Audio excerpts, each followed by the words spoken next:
자, 오늘 제목은 안수에 대해서 말씀을 같이 나누도록 하겠습니다. 자, 히브리서 6장 1절과 2절 말씀입니다. 우리 소리내어서 같이 큰 소리로 한번 읽어보겠습니다. 그러므로 우리가 다 그리스도 도의 초보를 버리고 죽은 행실을 회개함과 하나님께 대한 신앙과 세례들과 안수와 죽은 자의 부활과 영원한 심판에 관한 교훈의 틀을 다시 닦지 말고 온전한 대로 나아갈지니라. 아멘.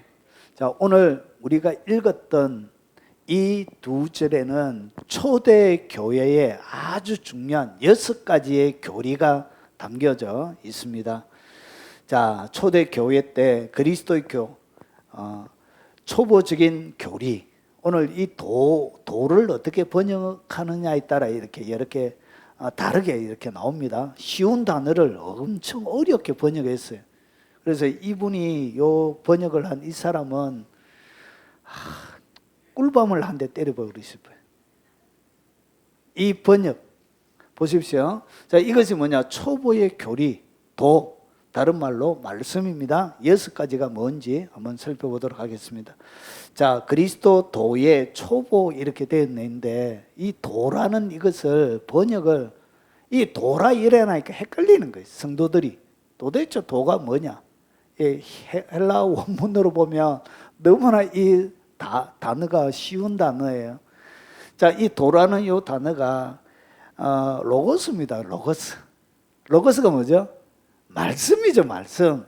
그래서 이렇게 그리스도의 말씀의 초보를 버리고 이러면 되는데 왜 이렇게 도라고 번역해가지고 성도들이 헷갈리도록 다른 뭔가 있는 것처럼 이단들이 사용하기 좋은 단어로 이렇게.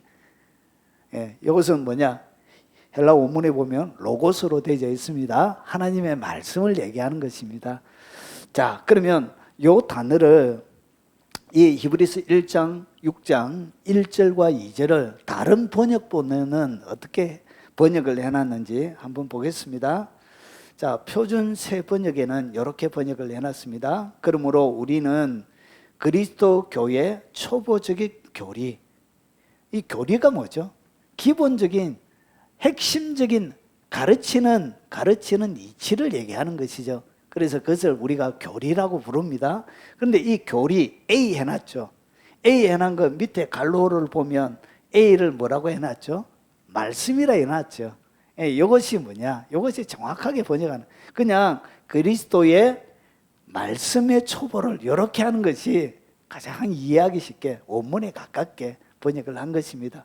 자, 그리고 교리를 제쳐놓고 성숙한 경지로 성숙하다 해가지고 B라 해놨지요. 그리고 B가 뭐죠? 완전한. 그러니까 완전한 대로 나아가라, 그렇게 얘기하는 것이. 킹제임스 성경은 이렇게 번역해 놨습니다. 그리스도의 교리의 기초 원리, 아주 기본이란 것이죠. 예수를 믿는 그리스도인이라면 요건 기본적으로 깔고 있어야 되는 아주 기초적인 교리란 것이죠. 우리말 성경에는 이렇게 해놨습니다. 자, 그러므로 우리는 그리스도에 관한 초보적인 가르침, 차라리 이게 나아요. 도보다는 차라리 초보적인 가르침, 이렇게 번역하는 것이 더 원문에 맞죠. 그래서 초보적인 가르침이에요. 자, 그러면 초대 교회가 처음 시작할 때 그 초대 교회에서는 6가지의 핵심적인 교리를 가지고 있었습니다. 그래서 이 핵심적인 교리라는 것은 모든 사람들이 교회라는 곳으로 들어오면 요 6가지는 철저하게 교육을 한 핵심적인 내용이라는 것이죠. 자, 그러면 그 내용이 뭔지 하나씩 살펴보도록 하겠습니다. 예수 그리스도의 말씀에 초보를 버리고 죽은 형식을 회개함. 그래, 첫 번째가 뭐냐? 교회에 딱 들어오면 초대교회는 항상 가르친 것이 뭐냐? 죽은 행실을 회개하는 것을 가르친 거예요. 그러니까 교회에 들어오는 문이 있습니다. 교회에 들어오는 첫 번째 문이 뭐냐? 그것이 바로 회개였습니다. 그런데 한국 교회는 지금 교회에 딱 들어오면 뭘 가르치지 않죠? 복부터 가르칩니다. 복. 제가 예수 교회 다니기 전에 친구가 전도할 때 예수 믿으면 지혜를 준다 해가지고 제가 거기에 꼬시기 가지고 고등학교 1학년 3월달 셋째 주 제가 5반 반장이고 그 친구가 6반 반장이었어요. 그래가지고 야 지연아, 그 친구는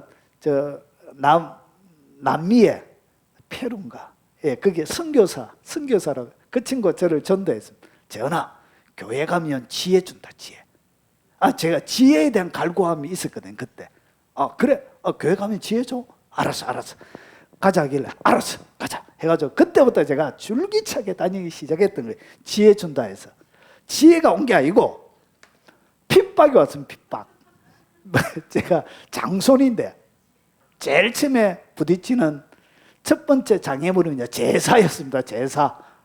그리고 제사를 안 했지만 저희 고모님이 네 분이 계신데 첫째 고모님이 이 호로 자식아 밥도 처먹지 마라 그러시더라고요. 제사 안 했다고. 핍박이 제일 먼저 오더라고요. 그러니까 지혜가 어떻게 했는지 몰랐습니다. 그리고 제일 그 다음에 많이 들었던 게 교회 가면 복 받는다. 교회 가면 잘 된다.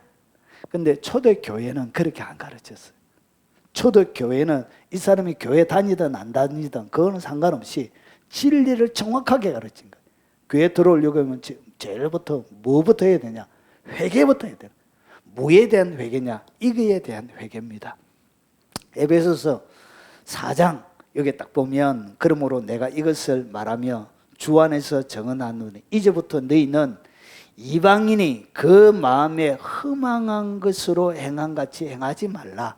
이방인이 마음에 허망하게 행한 그처럼 똑같이 행하면 교회 다니면서 행하면 된다 안 된다?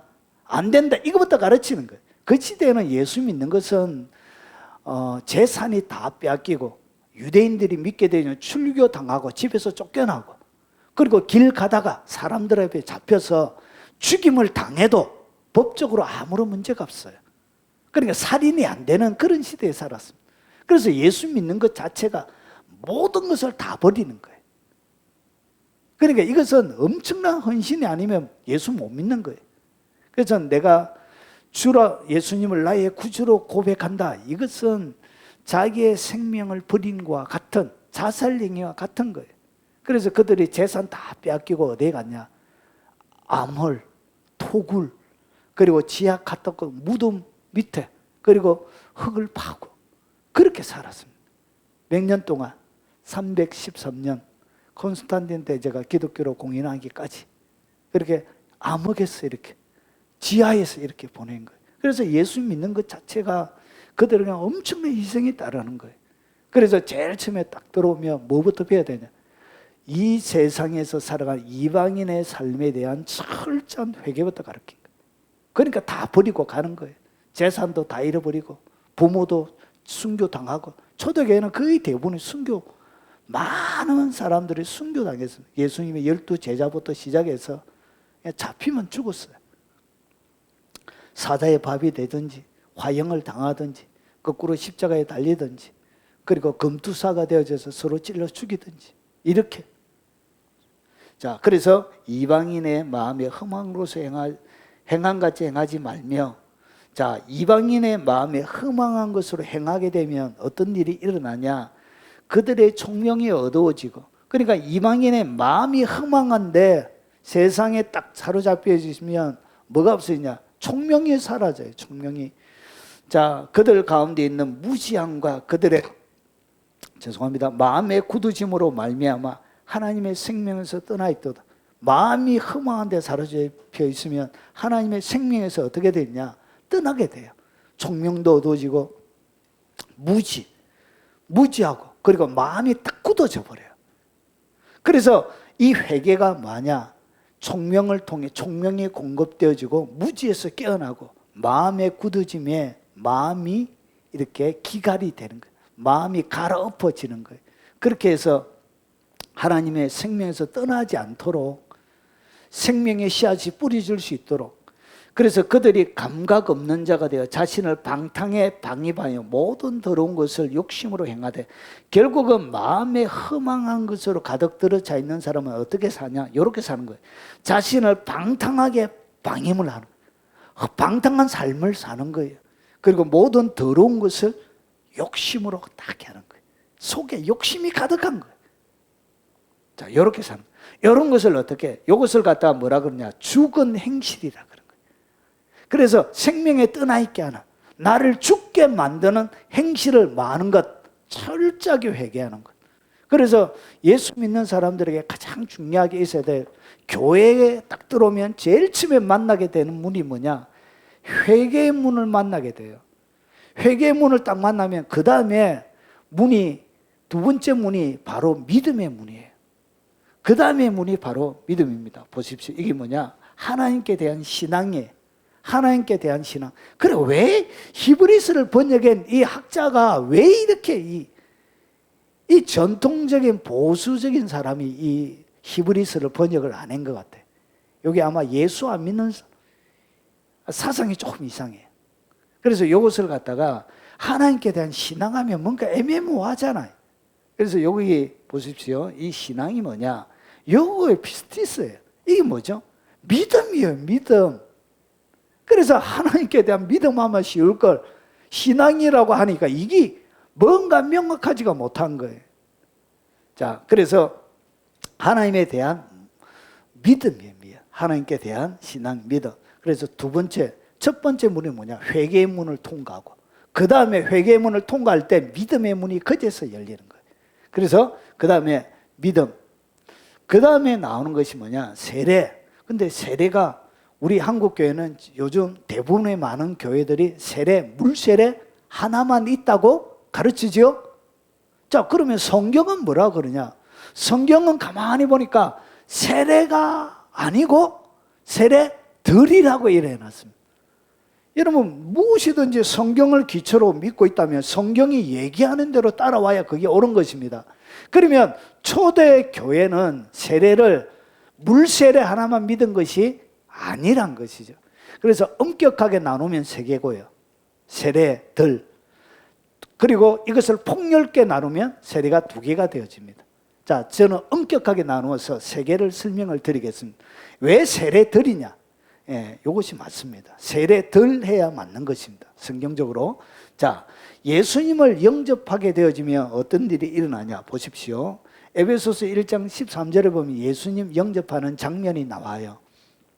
그 안에서 예수님 안에 얘기합니다.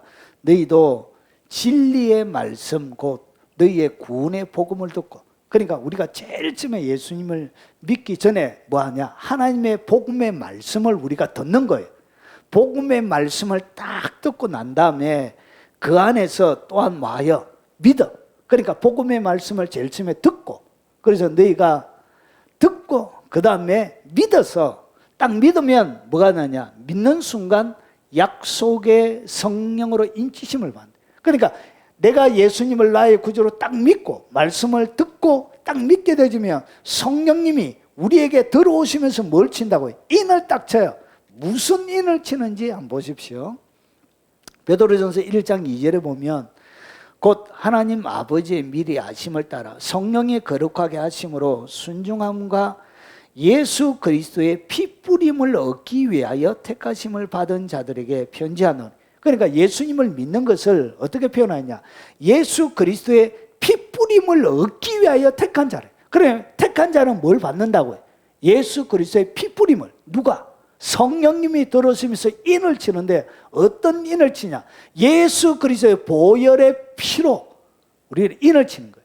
그래서 성령님이 우리에게 딱 들어오실 때 인을 치면서 뭐하냐? 피의 세례를, 예수 그리스도의 피의 세례를 여러분에게 하나님께서 하시는 것입니다. 그래서 여러분에게는 뭐가 뿌려져 있다고? 예수 그리스도의 보혈의 피가 뿌려져 있는 것입니다. 그래서 예수님을 딱 영접하는 순간 뭘 받는다고요? 피의 세례를 여러분이 받게 되는 거예요. 이것이 첫 번째 세례예요. 피의 세례를 받은 사람이 그리고 나서 어떻게 하냐? 내가 예수님을 믿고 있다는 것을 누구에게? 사람들에게 정리하면서 뭘 받는 거예요? 그때 물 세례를 받는 거예요. 그래서 이 물 세례는 피의 세례를 받았다는 것을 내가 외부에 공개적으로 보여주는 행위예요. 그래서 물에 들어가면서 어떻게 세상의 모든 삶은 죽고, 그리고 물에서 나올 때 예수님이 부활하신 같이 내가 부활한다. 그래서 베드로 전서에 보면 노아의 방주를 가지고 설명하는 거예요. 노아의 홍수는 뭐라고요? 세례라고 표현하고, 그리고 나오는 것을 갖다 부활이라 이렇게 표현이 되어져 있는 거예요. 자, 그래서 이것을 정리하면 물 세례와 성령 세례를 이렇게 제가 정리를 해보겠습니다.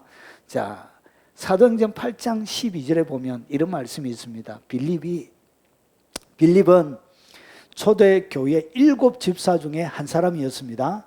그래서 사마리아 지방에 가서 전도를 열심히 한 거예요. 그래서 빌립이 전한 메시지가 뭐냐? 빌립이 이렇게 증거인 거예요. 하나님 나라와 및 예수 그리스도의 이름에 관하여 전도함을 듣고, 그러니까 뭘 했다고요? 복음을 빌립이 정한 거예요. 그래서 그들이 뭐 했냐? 믿은 거예요. 그러고 나서 남녀가 다 세례를 받으니, 그러니까 믿는 순간에 누가 성령의 피세례가 임하고, 그리고 남녀가 다 피세례를 받은 사람이 남녀가 다 세례를 받으니 물 세례를 받은 거예요. 그래서 우리가 복음을 전도할 때 전도하는 전도 내용이 뭐죠? 이거죠. 하나님 나라, 예수 그리스도의 이름으로 너희가 구원받는다. 이게 복음이에요. 복음. 이것을 듣는 거예요. 듣고 그 다음에 뭘 받았다고? 남녀가 다 세례를 받은 물 세례를 받은 거예요. 그런데 보세요. 14절과 17절에 보면 예루살렘에 있는 사도들이 사마리아도 하나님의 말씀을 받았다함을 듣고 베드로와 요한을 보낸 거예요. 이거는 빌립이 가서 물 세례 주면 다 끝이 났는데, 뭐 때문에 베드로와 이 요한을 또 다시 보내죠? 그래서 보내가지고 뭐 하는지 한번 보십시오. 그들이 내려가서, 누가 내려왔냐? 베드로와 요한을 보낸 거예요. 그들이 내려가서 그들을 위하여 성령 받기를 기도하니, 물 세례 받았으면 끝이 났으면, 물 세례만 있으면 그냥 끝나면 되는데 왜 또 예루살렘에 있는 이 사도들이 베드로와 요한을 보내가지고 굳이, 여러분 사마리아 지방은 여러분 혼혈 백성이 살고 있는 그 시대에 사마리아 사람들은 개, 돼지 취급했습니다. 인간이 아니었습니다. 전통적인 유다 지파와 베냐민 지파 외에 다른 지파들은 혼혈 백성이에요. 그리고 그 시대에 아수르가 이제 722년에 북이스라엘 멸망하고 나서 혼혈시킨 거예요. 혼혈. 아수르 사람들하고. 그래서 혼혈 백성, 개돼지 취급했습니다. 갈 때도 이 사마리아 지방을 지나가지 않고 삥 둘러갔습니다. 그 인간 취급하지 않는 곳이에요. 그런데 왜 여기에 전통적인 유대인을 보내요? 그 이유가 뭐냐? 보십시오. 그들이 내려가 그들을 위하여 성령 받기를 기도하니, 보십시오. 16절에 잘 보세요. 이는 아직 한 사람에게 성령 내리신 일이 없고, 그러니까 물세례 받았던 사람들을 갖다가 뭐라 그러죠? 성령 내리신 일이 없대요. 그러면 오늘 물세례와 성령 세례는 뭐하다고요? 다르다는 거예요. 다르다는 거. 그래서 보세요.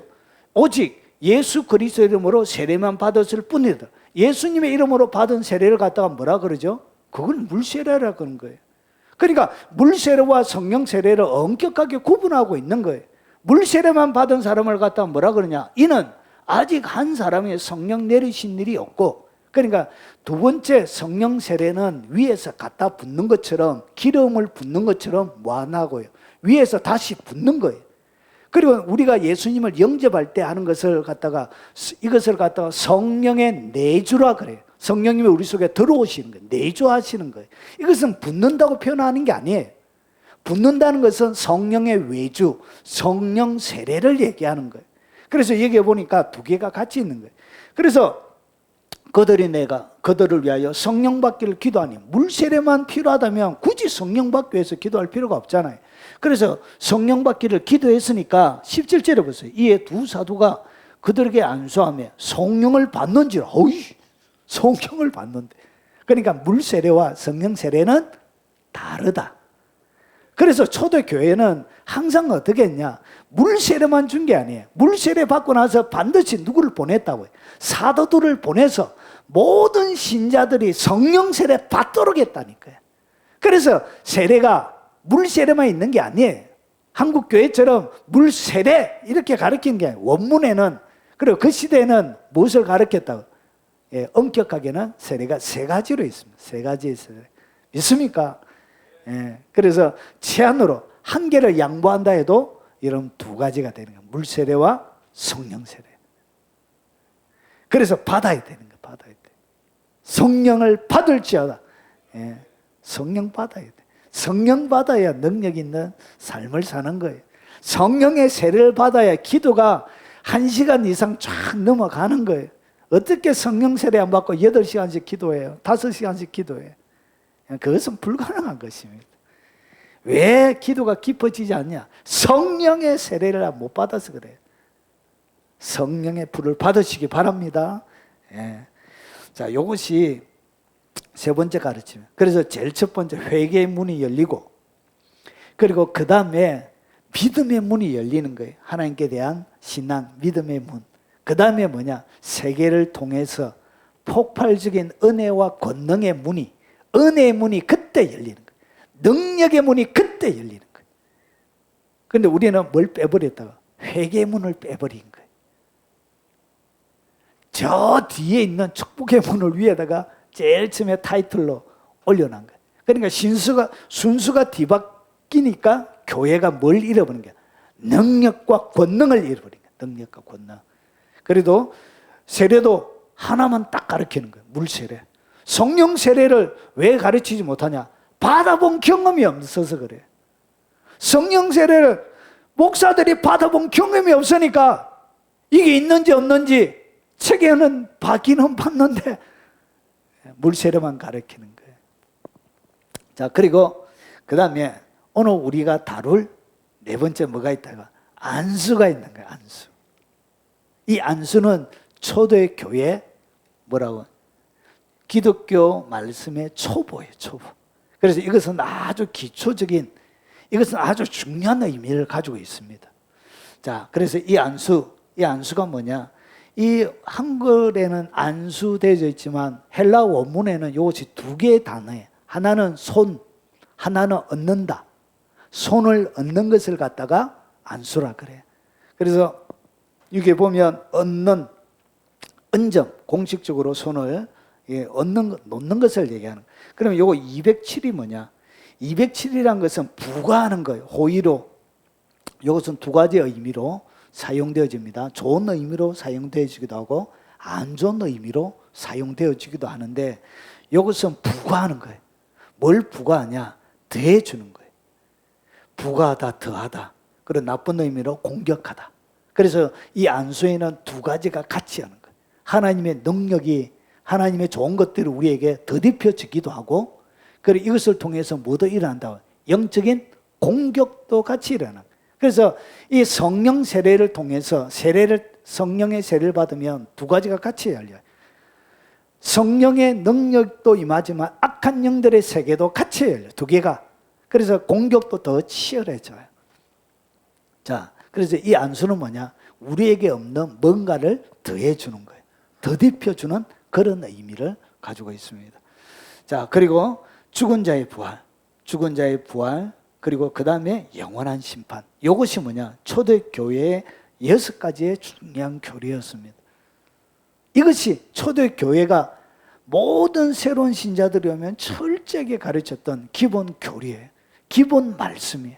기본, 기초가 되는 말씀이란 것이죠. 자, 그러면 안수에 대해서, 자, 안수는 언제 행하였는가? 그러면 초대교회에 딱 보면 구약도 초대 신약 교회에 행했던 모든 것은 구약을 근거로 하고 있습니다. 기초로 깔고 있습니다. 구약에 이미 다 있는 것입니다. 그래서 제가 구약까지 많이 다루진 않고 신약 자체만을 다루겠습니다. 자, 안수는 언제 하였는가? 안수의 종류는 어떤 것인가? 어떤 때 안수를 했는가? 첫 번째, 성령 받을 때 안수했습니다. 성령. 하나님의 백성들이 예수 믿고 나서 성령 세례를 받을 때 무엇으로 성령 세례를 줬다고요? 안수를 통해서. 자, 사도행전 8장 우리가 조금 전에 읽었던 것입니다. 두 사도가 그들에게 안수함에 성령을 받는지라. 그래서 안수를 통해서 성령님이 그들에게 전가가 되어졌습니다. 자, 그리고 사도행전 19장 6절에 보니까 바울도 마찬가지였습니다. 바울이 에베소 교회를 지나고 나서 그 다음에 바울이 그들에게 안수함에 그들이 성령이 그들에게 임한 후 방언도 하고 예언도 하니.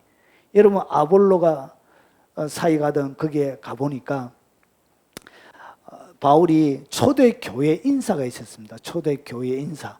여러분 구원파는 구원받았습니까? 이렇게 묻습니다. 구원파가 딱 오면 인사가 언제 며칠날, 매월 며칠날 구원받았습니까? 이렇게 묻습니다. 나 잘 모르겠는데요. 그럼 구원받은 거 아니라 이렇게 가르칩니다. 그래서 이제 딱 이야기를 딱 접근하기 시작하죠. 그런데 초대교회 인사가 뭐냐? 이 사도행전 19장에 나옵니다. 너희가 믿을 때 성령을 받았느냐? 이것이 초대교회 인사였습니다. 그러니까 성령 세례 받았느냐? 이것이 뭐라고요? 신자들이 만나면 서로 했던 인사였습니다. 성령 세례 받았습니까? 한번 해볼까요? 성령 세례 받았습니까? 예. 이것이 인사예요. 초대교회 인사가 이거였습니다. 이거 마라나타. 성령 믿을 때 성령 받았습니까? 그러니까 바울이 물으니까 그 19장에 보면 사람들이 이렇게 우리는 물세례는 받았는데 성령의 이성도 듣지 못했습니다. 막 이렇게 얘기하는 거예요. 그 이야기를 듣고 바울이 뭐라고 해요? 그들에게 성령 세례. 그 다음에 나오는 9절에 19장 6절이 그래서 성령의 이성도 못 들었는데 무슨 세례 받았느냐? 물세례 받았습니다. 그러니까 바울이 그들에게 안수하며 그들에게 임함으로 방언도 하고 예언도 하니. 그러면 물세례만 있으면 된다면 왜 바울이 가서 굳이 또 성령 세례를 위해서 기도하겠습니까?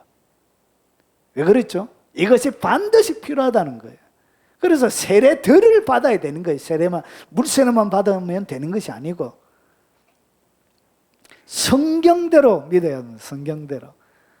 자, 그래서 안수하며 성령이 그들에게 임하는 거예요. 뭐 할 때? 안수할 때. 그래서 성령님을 성령 세례 받을 때 기도를 통해서 받기도 하고, 그리고 안수를 통해서 받기도 하고, 그리고 설교 말씀을 들을 때, 여러분 사도행전 10장에는 고넬료 가정에 베드로가 와서 설교하니까 설교하는 중에 뭐가 임했다고? 성령이 임하더란 것이죠. 예, 그래서 세 가지로 성령을 받습니다. 그 대표적인 행위 하나가 바로 안수였다는 것이죠. 자, 그리고 질병을 치유할 때도 뭐 했다고요? 안수했습니다. 성령 세례만 받을 때 안수한 것이 아니고 질병을 고칠 때도 뭐 했다고요? 안수했다는 것이에요. 그래서 마가복음 6장 4절부터 5절에 보면 예수께서 그들에게 이르시되 선지자가 자기 고향, 자기 친척, 자기 집 외에는 존경을 받지 못함이 없는 일을 하시며 거기서는 아무 권능도 행하실 수 없어 다만 소수의 병자에게 안수하여 고칠 뿐이고. 그러니까 예수님이 병자를 고칠 때도 뭐 했다고요? 안수해서 고치더란 것이. 여러분 다른 데는 예수님이 어떻게 했죠? 예수님이 안수를 잘 하지 않았습니다. 보통 말로만 내 믿음대로 될지어다 이렇게 말씀으로. 그래서 말씀으로 내 침상을 들고 가라 이렇게 말씀으로 주로 고쳤었는데, 여러분 이 안수는 제일 마지막 보류예요. 능력이 집행되지는 제일 마지막 보류가 안수예요. 그래서 아무도 안 믿고 하니까 주님이 원래 자기 고향에는 존경을 못 받아요. 그래서 안 믿고 하니까 어떻게 했냐? 그때 안수를 통하여 아무 권능도 행하실 수 없을 그때 주님이 능력 행하는 마지막 보류로 안수하여 소수의 병자에게 안수하여 고쳤다는 것이죠. 자, 그리고 예수께서 이 말씀을 하실 때 한 관리가 나와서 절하며 이르되 내 딸이 방금 죽으사오나 오셔서 그의 몸에 손을 얹어 주소서. 손을 얹어 달라는 것은 뭐 해달라는 얘기예요? 안수해 달라는 얘기예요. 그냥 안수하면 되는데 이렇게 길게 선한 것입니다. 그러면 살겠나이다 하니. 여러분 왜 예수님 고쳐주세요 이렇게 안 했을까요? 주님 한 번만 명해 주세요 이렇게 하지 않았을까요? 여러분 그 시대에 많은 사람들은 안수를 통해서 질병을 고친다고 생각을 하고 있었던 거예요. 그래서 뭐 했냐? 손을 얹어 주소서 이렇게 얘기했던 거예요. 고쳐 주소서 no, 기도해 주소서 no, 안수해 주소서 이렇게. 자, 보십시오. 마가복음 16장 17절과 18절에 믿는 자들에게는 믿는 자들이에요. 이것은 예수님을 나의 구주로 영접한 피의 세례를 받은 모든 사람을 얘기합니다. 믿는 자들에게는 이런 표적이 따르리니 곧 그들이 내 이름으로 귀신을 쫓아내며 새 방언을 말하며. 그러니까 내가 예수님을 믿기만 하면 귀신을 마을 수 있다고요. 쫓아낼 수 있다는 것이죠. 그리고 새 방언을 말하며, 그리고 뱀을 집어올리며 무슨 독을 마실지라도 해를 받지 않으며. 잘 보십시오. 병든 사람에게 손을 얹은 적 나으리라 하시더라. 여러분, 병든 사람에게 손을 얹으면 여러분, 이것은 특별한 능력과 은사를 받아서만 하는 것이 아니고, 이 질병을 고치는 것은 누구에게 하는 것이라고? 누가 하는 것이냐? 믿는 자들입니다. 여러분이 예수 그리스도를 나의 구주로 딱 영접하는 믿는 그 사람은 누구든지, 피해 세례를 받은 누구든지 여러분 귀신을 명하여 쫓아낼 수 있는 권세와 능력을 가지고 있습니다. 그리고 여러분이 손을 갖다 딱 얹으면 뭐 하게 되지냐? 주님이 얹은 적 나으리라. 주님이 얘기했기 때문에 내가 믿음으로 가서 손을 얹으면 뭐가 되냐? 고쳐진다는 것이죠. 믿습니까? 말씀에 근거하여, 믿음에 근거하여 내가 믿음으로 실천하면 기적은 일어나는 것입니다. 여러분, 케네스 에긴이라는 미국의 목사님이 계십니다. 뭐 말도 많고 달도 많습니다. 그분의 치유에 관한 책들이 많이 있습니다. 치유, 병고침, 믿음. 거기 보면 반복적으로 몇 가지, 이런 케네스 에긴 목사님 책은 같은 간증이 이 책에도 나오고 저 책에도 나오고 저 책에도 나오고, 간증이 계속 같은 간증이 많이 나와요, 책에. 거기에 보면 여러 치유에 관련된 책에 나오는 간증이에요. 거기에 보면 자기가 이제 사역을 하고 있는데 그 마을 도시 교회, 이름은 밝히지 않았습니다. 이름은 안 나오는데 한 부부가 있었대요. 한 부부가.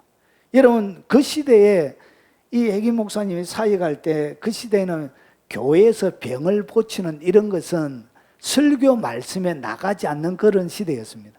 그러니까 치유에 대한 말씀은 교회에서 죽어버린 그런 시대였습니다. 그런데 이 부부가 하나님의 이 말씀, 요 말씀이에요. 마가복음 16장이에요. 이 말씀에 근거하여 어떻게 했냐? 치유를 시작했는데 각종 마지막, 여러분 중기, 초기부터 중기까지는 이렇게 병원 의사들에게 가고, 그리고 병원에서 고칠 수 없는 환자들만 자기들에게 연락이 오더래. 그래서 처음에 사역을 시작할 때 이렇게 사역을 하는데 질병들이, 불치병들이 막 고침받는 거예요. 그래서 너무 궁금해서 가서 물었습니다. 주님이 사역을 시키던가요? 아니요. 그러면 특별한 은사를 받았습니까? 아니요. 어떻게 하게 되셨습니까? 예, 말씀에 근거하여 했는데 기적이 일어나기 시작했습니다. 그렇게 얘기하더라고요. 이해가 되시죠? 그래서 이것은 특별한 능력과 권능이나 뭐 신비한 경험을 해서 이렇게 하는 게 아니고, 말씀에 딱 근거하여 그 말씀대로 하면 주님이, 말씀이 땅에 떨어지지 않도록 주님이 딱 책임져 주는 거예요. 믿습니까? 그래서 손을 얹고 믿음으로 기도하는 거예요. 내가 은사 받았던, 신유의 능력을 받았던 그와 상관없이 말씀에, 이분들은 그래가지고 그분들의 간증의 이야기가 계속 나오는데 의사가 잘 안 믿었대요. 별로 무시하고 지내다가 아내가 말기암에 딱 걸은 거예요. 말기암에 딱 걸리고 나서 그 다음에 이분들 이 소문을 딱 듣고 가서 했는데 그대로 고침을 딱 받은 거예요. 그러면서 아버지가 죽고 자기 아들에게 병원을 넘겨주면서 네가 도저히 고칠 수 없는 사람은 누구에게 보내라. 요 사람에게 보내라. 그리고 자기 아버지가 유언으로 남기고 죽었대. 그래가지고 이 의사가 자기가 고칠 수 없는 한 임신을 하지 못하는 여인이 온 거예요. 그래서 당신은 어떻게 해도 임신을 하지 않습니다. 못합니다. 이렇게 얘기하는데 어떻게 했냐? 혹시 저분한테 가보십시오. 그래서 그분한테 가서 그 남자분은, 집사님은 돌아가시고 여자분만 남아있었네. 당신은 임신합니다. 딱 선포하니까. 그러고 와서 이 임신 못하는 불임의 이 여성이 의사한테 간 거예요. 근데 당신, 이제 이분이 나에게 임신할 수 있다 얘기해서 다시 왔습니다. 검사해 주세요 하니까, 아, 당신은 못하는데 그분이 그렇다고 얘기했으면 당신은 임신할 수 있습니다. 이렇게 해서 검사하니까 실제로 임신한 거예요. 그러고 나서 산딸이 다 된 거예요. 출산일이 다 됐는데 이 검사를 해보니까 도저히 자연분만을 못하는 거예요. 자연분만을 할 수 있는 상태가 아닌 거예요. 그래가지고 또 그 미망이 남아있는 여자 집사님한테 간 거예요. 가서 하니까 이분이 당신은 자연분만합니다. 이렇게 얘기해서 병원 의사한테 가서 얘기하니까 당신은 자연분만 못하는데, 그런데 저분이 된다고 했습니다. 그분이 된다고 하면 됩니다. 이렇게 해서 실제로 자연분만한 거예요. 이해가 되십니까? 그러면 이분이 능력을 받았습니까? 하늘의 권능을 받았습니까? 주님의 특별히 네가 해라 명령 받았습니까? 아무것도 없이 그냥 무엇으로? 말씀에 딱 근거하여 믿음으로 그의 삶을 옮겨놓은 거예요. 병든 자에게 손을 얹은즉 말이라 나으리라 딱 믿고 올리니까 기적이 일어나더란 것이죠. 여러분, 모든 믿는 자에게 주신 것입니다. 믿습니까? 이것이 바로 안수란 거예요. 그러니까 이 안수의 능력이 누구에게도 있다고요. 예, 여러분에게도 있는 거예요. 그래서 이것은 특별한 사람에게 주어진 것이 아니에요. 그래서 초대 교회 때는 이런 일반 사람들이 치유의 능력을 행하고 기적을 행하는 것이 아주 보편화되어 있었습니다. 권능과 능력, 성령 세례 받고. 예. 자, 보볼리오의 부친이 열병과 이질에 걸려 그리고 누워있거늘 바울이 들어가서 기도하고 그에게 뭐하여? 안수하여 낫게 하니라. 그래서 질병을 고칠 때도 뭐 했다고요? 안수했다는 것이죠. 자, 그리고 사도들의 손을 통하여 민간의 표적과 기적이 많이 일어날 때, 손을 통하여 민간의 표적과 기적이 일어났다는 것은 무슨 사역을 했다는 거예요? 안수 사역을 했다는 거예요. 그래서 수많은 하나님의 사역들은 무엇으로? 안수를 통하여 일어났던 거예요. 자, 그리고 직분자를 세울 때도 뭐하냐? 안수를 했습니다. 그래서 이렇게 7 집사를 세울 때도 사도들 앞에 세우니 사도들이 기도하고 그들에게 안수하니라. 직분자를 세울 때마다 안수해서 세웠습니다. 지금도 우리가 목사 안수를 받을 때 장로, 장립집사 안수를 받을 그 집사할 때 뭐하죠? 안수하죠. 우리 황 집사님도 안수 받으셨죠? 예, 직분자를 세울 때 이렇게 안수했습니다. 사도행전 13장 2절과 3절에도 주를 섬겨 금식할 때 성령이 이르시되 내가 불러 시키는 일을 위하여 바나바와 바울을 따로 세우라 하시니 이에 금식하고 기도하고 두 사람에게 안수하여 보내니라. 그래서 안수해서 다음에 사역자들을 이렇게 세웠던 것입니다. 신명기 34장 9절에 모세가 눈의 아들 여호수아에게 안수하였으므로 안수를 통해서 모세에게 있는 모든 그에게 지혜의 영이 충만하니 모세에게 있는 모든 지혜의 영이 누구에게 옮겨갔다고요? 예, 여호수아에게 옮겨진 거예요. 무엇을 통해서? 안수를 통해서. 그래서 이 안수에는 정가라는 것이 있습니다.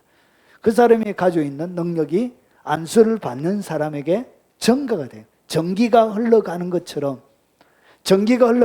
그 사람에게 고스란히 넘어가게 되어지는 것입니다. 자, 축복할 때도 안수했습니다. 그러니까 직분자, 병, 뭐 이런 것만 하는 것이 아니라 이 안수는 아주 다양한 일들에 이 안수를 했다는 것이죠. 축복할 때도 보십시오. 사람들이 예수께 만져주심을 바라고 어린아이를 데리고 오매 제자들이 꾸짖거늘. 그러니까 애들은 가라 이런 거예요. 애들은 가라 이렇게 예수님이 놓았었어요. 예수님이 노를 발휘한 거예요. 예수께서 예수님도 성질 더럽게 낼 수 있구나. 예, 예수님도 성질 더럽게 냅니다. 예수님이 성질이 얼마나 더럽다고요. 여러분, 예루살렘 성전에다가 이런 비둘기 팔고 동물들 팔고 막 돈 바꿔주고 하니까 예수님 화가 난 거예요. 성질이 머리 끝까지 난 거예요. 그러니까 허리띠를 떼가지고 막 때려버리고 쌍을 둘러엎고 막 이렇게. 예수님도 다혈질이에요. 노하십니다.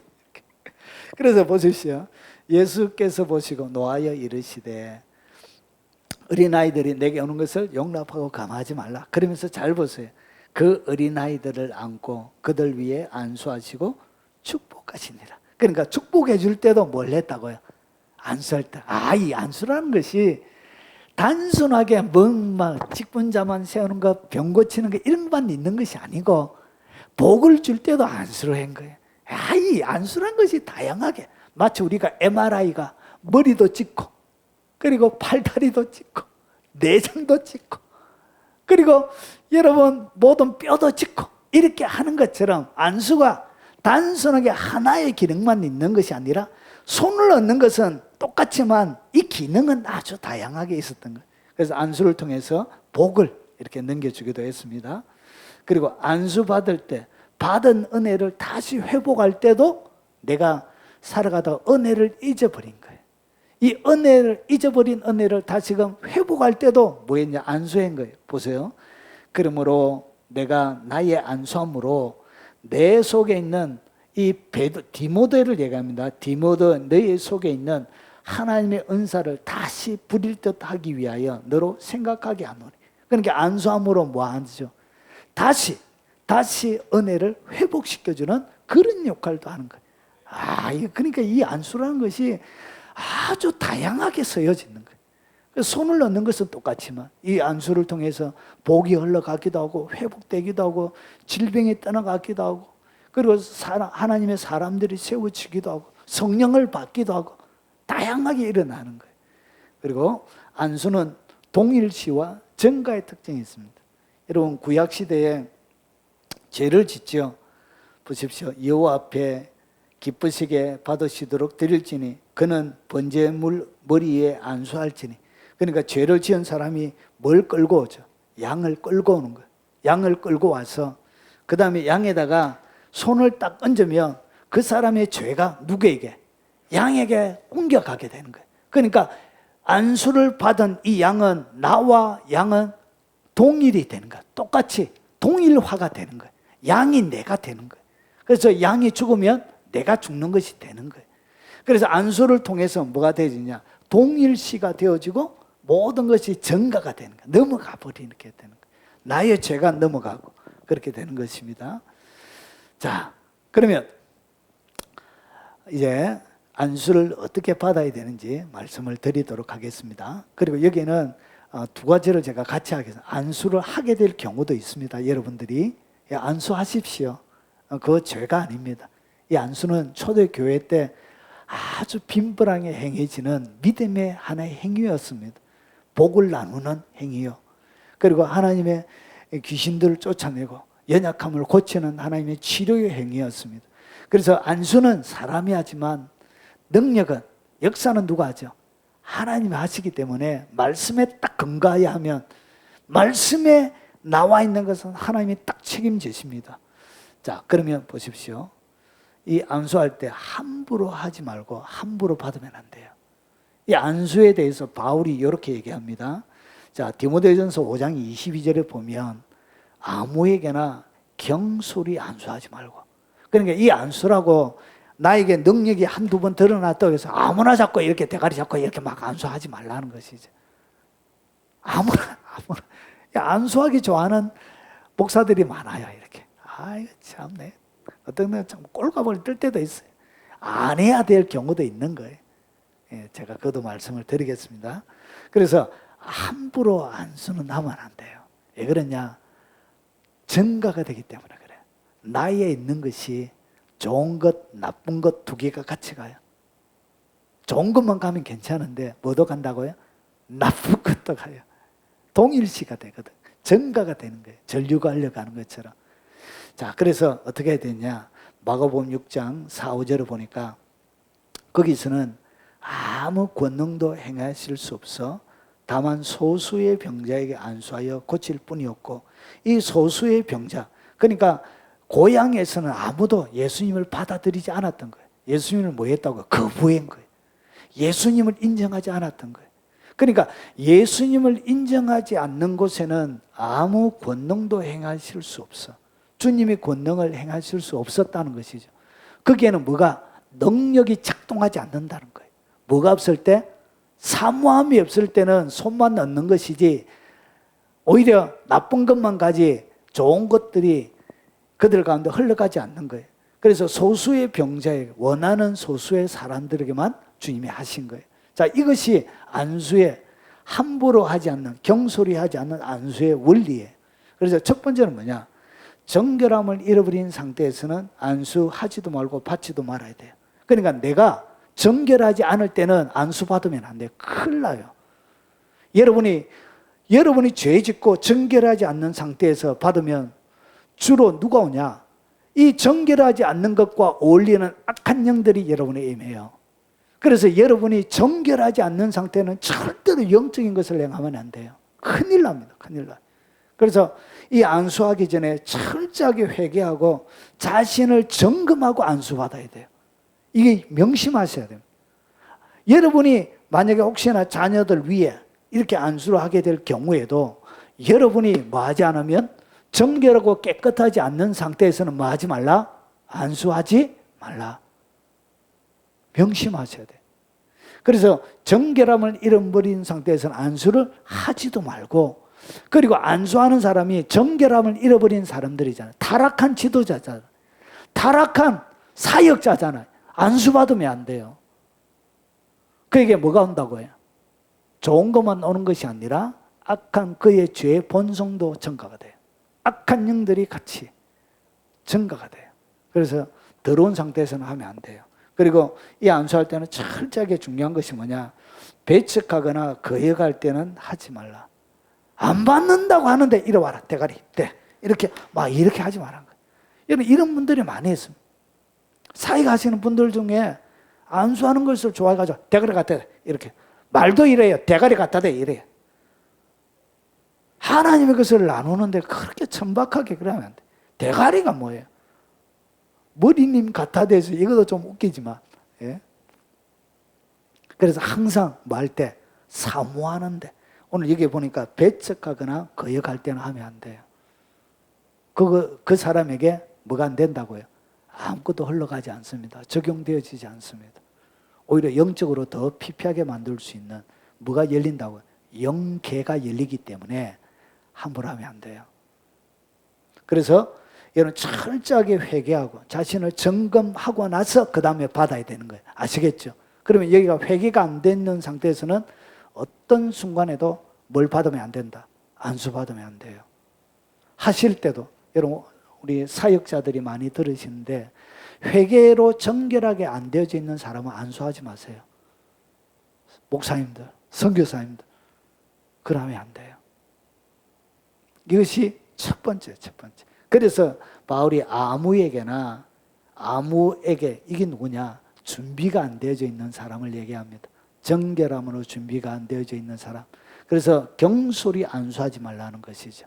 이것이 첫 번째. 그리고 두 번째는 이 안수는 사모함으로 받아야 돼요. 여러분, 사람이 하지만 역사는 누가 하지요? 하나님이 하는 거예요. 결국은 이 안수의 능력은 그가 얼마나 하나님을 갈망하느냐가 이 안수를 통하여 능력을 체험하는 그 아주 결정적인 것이 되는 것입니다. 그래서 창세기 27장에 이런 마음이 있어요. 속여서 이 이삭에게 야곱이 아버지를 속여서라도 이 복을 받으려고 하는, 그래서 속여 내 복을 빼앗았도다. 에서에게 얘기했던 것이 야곱이 아버지의 복, 장자의 복을 속여서라도 빼앗고자 하는 뭐가 있어야 되나? 열정, 사모하는 마음. 그래서 보십시오. 세리요한의 때부터 지금까지 천국은 침노를 당하나니, 천국은 누구의 것이냐? 침노하는 자의 것입니다. 나에게 하나님이 주시지 않을지라도 내가 그것을 원하고 사모함으로 침노하게 되면 그것은 내 것이 되는 거예요. 믿습니까?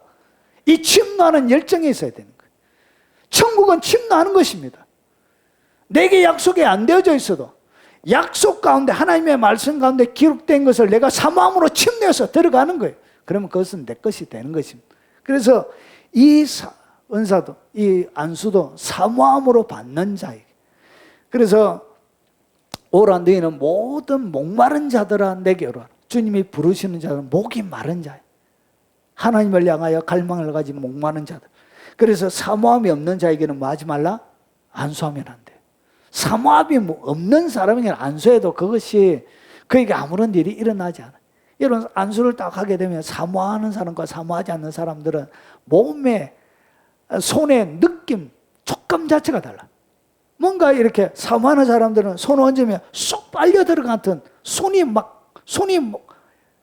뭔가 강력한 자력이나 뭔가에 빨아당기 힘에서 쏙 빨려 들어가는 그런 느낌들. 근데 사모함이 없는 사람들은 그냥 그냥 바위에 올려놓은 듯한 그런 느낌이 들어요. 이렇게. 이해가 되십니까? 그래서 항상 뭐해라? 하나님의 모든 것은 사모함으로 받는 것입니다. 이것이 천국의 화폐입니다. 사모함이 없이는 천국의 물건 어떤 것도 살 수 없습니다. 목이 말라요. 이 목마름, 사모함, 이 열정이 천국의 돈이에요. 이 돈이 없는 사람은 천국에 어떤 것도 살 수 없습니다. 사모하지 않는 자에게는 뭐 하지 말라? 경솔히 안수하지 마십시오. 자, 세 번째, 믿음으로 받아라는 것이. 내가 어떤 목적을 가지고 복을 위해서 안수를 받으면 이 복이 내게 임할 것을 내가 확실히 믿는 거예요. 치유를 위해서 내가 받으면 이 치유가 내게 확실히 임할 것을 내가 받는 거예요. 그리고 어떤 여러 가지 잃어버린 은혜를 통하여 회복하기 위해 받는다면 이것이 내게 확실히 이루어질 것을 믿음으로 받는 것입니다. 그래서 오직 믿음으로 구하고 조금도 의심하지 말라. 의심하는 자는 마치 바다에 밀려 요동하는 바다 물결 같은 이런 사람은 무엇이든지 주께 얻기를 생각지 말라. 그래서 오직 믿음으로 받는 것입니다. 자, 그리고 겸손함으로 받아라. 겸손함으로. 여러분, 자기가 나이가 많다고 해서 여러분 사역 여러분 한 다이렉터로 쫙 과정을 거치면 32살, 30대 초반에 목사가 됩니다. 저도 32살에 목사가 되어졌습니다. 32살 신출내기 목사니까 80된 장로들이 얼마나 저거 아이고 저거 얼마나 귀엽겠습니까? 그럼에도 불구하고 이 말씀 하나님이 세우신 직분의 권위에 따라 뭐하죠? 겸손함으로 받는 거예요. 여러분, 예수님께서 보세요. 백성이 다 세례를 받아서 예수도 세례를 받으시고 이 세상을 만드신 창조주가 100년도 못 사는 그런 세례 요한이라는 그 사람을 통하여 뭘 받더라고요? 세례를 받더라고요. 예수님이. 창조주 하나님, 세상을 만드신 그분이 사람에게 세례를 받더란 것이. 그래서 세례는 어떻게 받는다고요? 겸손함으로 받는 것입니다. 겸손함으로 받지 않는 것은 여러분에게 유익이 없습니다. 겸손함으로 받을 때 성령이 비둘기같이 형체로 그의 위에 강림하시더니 하늘로부터 소리가 나기를 너는 내 사랑하는 아들이라 내가 너를 기뻐하노라 하시니라. 결국은 하나님의 사랑과 기뻐하는 자가 되는 거예요. 예. 자, 그리고 게바가 안디옥에 이르렀을 때 여러분, 유대인들은 이방인과 식사를 못합니다. 식사할래, 신약의 세계라는 책이 있습니다. 예수님 당시에 신약에 어떤 문화 속에 있는지 거기에 책에 보면 순교할래, 이방인하고 식사할래 이 두 가지를 놓고 딱 선택하면 사람들은 다 순교한대요. 그 시대의 문화가 그래요. 그래, 이방인과 내가 밥을 먹는 것보다 차라리 순교를 택한다는 거예요. 그래서 이방인과 식사하는 문제는 이렇게 큰 문제예요. 그래서 갈라디아에게 보세요. 게바, 베드로를 얘기합니다. 그러니까 그 시대의 최고의 교회 수장이었습니다. 안디옥에 이르렀더니 책망받을 일이 있기로 내가 그들을 대면하여 책망한다. 그런데 이 베드로는 수제자예요. 교회 수장이었고요. 물론 그 뒤에는 야고보가 가장 예수님의 친동생 야고보가 하지만 그런데 보십시오. 야고보에게서 온 어떤 자들이 보세요. 이 게바가 이방인하고 식사를 하고 있었는데 예루살렘의 야고보 진짜 요거는 이제 형식적으로 총회장의 야고보가 그래서 야고보에게 온 어떤 자들이 이르기를 게바가 이방인과 함께 먹다가 그들이 오면 그가 할례자들을 두려워하여 떠나 물러갑니다. 그러니까 뭐 했다고? 외식을 한 거예요. 이것을 보고 신출내기 아주 예수님의 제자다운 이 바울이 책망을 하고 있는 거예요. 갈라디아에서 남은 유대인들도 그와 같이 외식함으로 나도 바나바도 그들의 외식에 바나바는 바울 안디옥 교회 담임 목사예요. 담임 목사. 바울은 부교역자입니다. 부교역자. 그런데 보세요. 바나바도 그들의 외식에 유혹됐는데라. 그래서 어떻게 했다고요? 게바가 안디옥에 이르렀을 때 책망받을 일이 있기로 내가 그를 대면하여 책망. 그러니까 새파란 목사가 대총회자들 앞에 놓고 뭐 했다고요? 대면에서 사람들이 보는 앞에서 책망을 한 거예요. 외식했다고. 뭐 했다고요? 겸손하게 그런 걸 받아들인 거예요. 여러분 요즘 이렇게 하면 여러분 대한민국 교회에 가장 성령 회방죄보다 더 무서운 죄가 있습니다. 그게 뭐냐? 괘씸죄입니다. 괘씸죄. 괘씸죄가 성령 회방죄보다 훨씬 무섭습니다. 그러니까 받아들이지 않는 거예요. 이 괘씸하면 그냥 지옥에 보내버려요. 부목자도. 그래서 저도 괘씸죄를 많이 지어가지고 어려운 부격자 시절을 많이 보냈습니다. 아주 무서운 죄. 자, 그래서 받을 때 무엇으로? 겸손하게. 그런데 이제 제가 30대 초반에 목사할 때 안수할 일이 많이 있었습니다.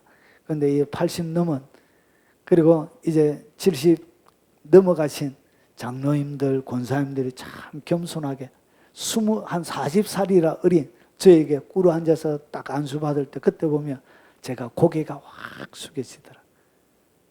제가 그분들이 존경이 되더라고요. 이해가 되시죠? 그래서 이 겸손은 사람을 감동시킵니다. 제가 몇몇 생각나시는 분들이 있습니다. 그 중에 최진용 경상대 창조농법을 하셨던 분이에요. 우리 진주교회 사역 할 때 그분이 동시통역을 하셨습니다. 제일 항상 위에 올라가서 영어로 동시통역 하시고 대학 교수고 참 그때 제가 그분 이제 은퇴 얼마 안 남았을 때 그분을 배웠는데 설교를 다 하고 나서 저에게 몇 마디를 하시는데 얼마나 겸손하게 하시는지 제가 참 그분에게 많이 배웠습니다. 고개가 숙여지더라고요. 어른이시구나. 진정한 권위는 저런 것이구나. 그런 걸 제가 배웠습니다. 얼마나 깍듯하게 저를 대해 주시는지 지금 생각해도 좀 몸둘 바가 모르겠습니다. 정말 그냥 갓 목사된 아무런 볼품도 없는 제 그렇게 목사라고 그렇게 최진용 장로님, 교수님 참 고개가 숙여졌습니다. 그렇게 마음으로 겸손하게 받는 거예요. 그래서 자랑과 교만한 마음이 있을 때는 안수하지 말아야 하고, 그리고 자랑과 교만한 사람에게는 안수받으면 안 돼요. 막 자기 자랑하고 교만하고 막 들때가 그런 사람에게는 안수받지 마세요. 왜 그러냐? 악한 영이 두 개의 문이 같이 열린다 그랬죠. 여러분이 공격을 당할 수도 있습니다. 그런 자에게는 절대로 받으면 안 돼요. 그리스도의 인격을 가지고 있는 사람에게 받으십시오. 그리고 헌신함으로 받아요. 그냥 이거 받아가지고 내 혼자 떵떵거리고 잘 먹고 잘 살려고 이렇게 내 욕심 채우려고 이렇게 받는 거 아니에요. 너희가 전에 어둠이더니 이제는 주 안에서 빛이라. 빛의 자녀들처럼 행하라. 그러니까 빛의 자녀들처럼 살기 위해서 내게 없는 능력을 안수를 통하여 받는 거예요. 그래서 빛의 열매는 모든 착함, 어려움, 진실함이 있느니라. 주를 기쁘시게 할 것이 무엇인가 시험해보라. 그러니까 내가 이것을 받아, 능력을 받아서 주님을 어떻게 기쁘게 할 수 있는지, 하나님께 영광이 되는지 그것을 생각하면서 헌신하면서 받는 거예요. 그리고 마지막입니다. 여러분 만약에 이제 안수하게 되어질 때 하나님의 능력, 권능이 여러분에 되게 세게 드러날 때가 있습니다. 주님은 작은 걸 맡겨놓고 이 작은 것에 충성하는 자에게 주님이 큰 것도 주거든요. 그러니까 엄청난 능력이, 그러니까 기도를 처음에는 병자를 보고 손을 얹고 기도하는데 좀 지나면 주님이 장기를 보여줘요. 장기를 보여주면서 보여주는 장기가 다 보여주는 것이 아픈 장기만 보여주는 거예요. 어디에 어느 부위에 염증이 있고 어디가 아프고 이렇게 주님이 환상을 열어서 제가 사역할 때 그런 여자 집사님이 계셨어요. 기도하면 주님이 장기를 보여준대요. 장기. 몸에 어디에 어느 장기가 뭐가 아픈지. 항상 그렇대요. 그래서 목사님들이 그 분을 항상 치유할 때 같이 데리고 갔습니다. 데리고 가서 이렇게 목사님은 머리에 손 얹고, 그리고 이 집사님은 그 아픈 장기에 손 얹고 이렇게 기도해서 이렇게 동력해서 사역을 하는 것이죠. 그래서 만약에 권위자와 같이 가서 사역할 때는 여러분 머리에 손 얹지 말고 항상 어디에? 아픈 부위나 몸에다 손을 얹고, 여러분이 능력이 더 크게 드러난다고 해서 앞에 권위자가 있는데 하나님이 질서로 세우는 목사님이 있는데 가가지고 여러분 대가리 손 얹고 막 이렇게 열불나게 기도하지 말고, 예? 여러분 어디에 어떤 상관이 없어요. 예? 주님의 능력은 온전 위치에서 나는 것이 아니라 그 손 자체에서 능력이 나가기 때문에 위치와 아무런 상관없어요. 그래서 권위자가 있을 때는 뭐 어디 하라? 몸에. 예. 그래서 대부분이 여러분 사회 갈 때는 어디에 얹고 하는 것이 좋다? 머리에 얹지 말고 몸에 얹게 하는 것이 여러분을 지키는 방법이에요. 여러분 목사님이 마음이 넉넉하고 능력이 크게 드러나면 괜찮은데 목사님이 능력이 안 드러나고 자기만 드러나는 거예요. 그러면 자기가 교회 가운데 영적인 질서가 높아져 버려요. 영적인 권위가 목사님보다 더 올라가 버려요. 그러면 어떻게 되냐?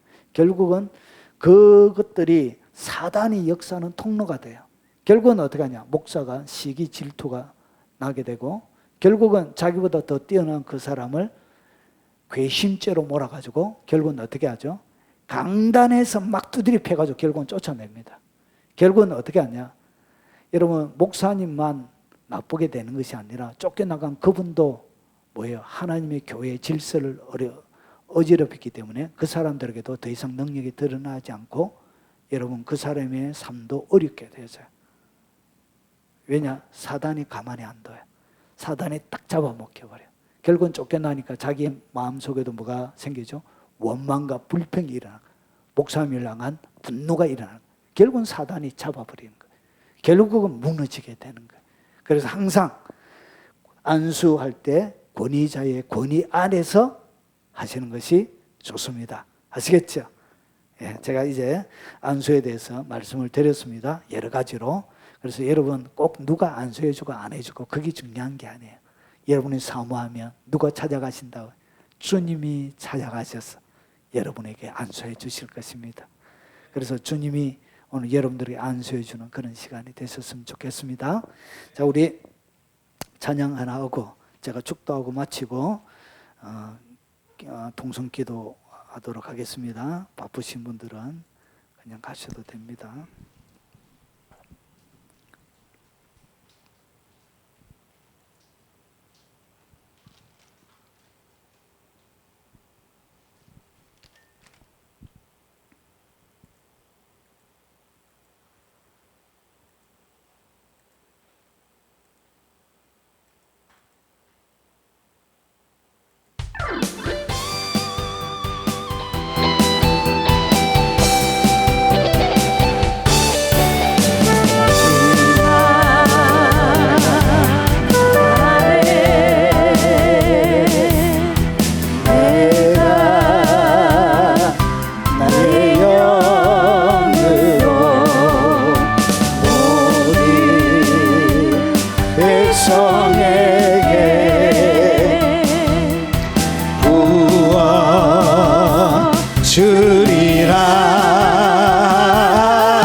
자녀들은 예언할 것이요 청년들은 환상을 보고 아비들은 꿈을 꾸리라.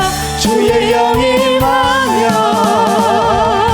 자녀들은 예언할 것이요 청년들은 환상을 보고 아비들은 꿈을 꾸리라. 주의 영이 임하며 성령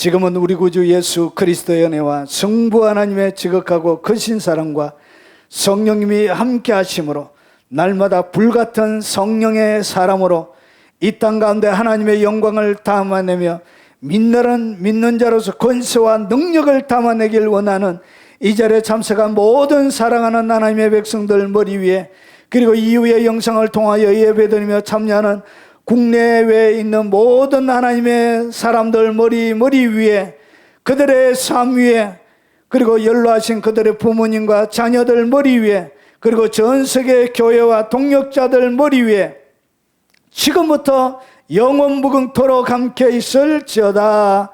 아멘. 우리 주여 한번 부르래.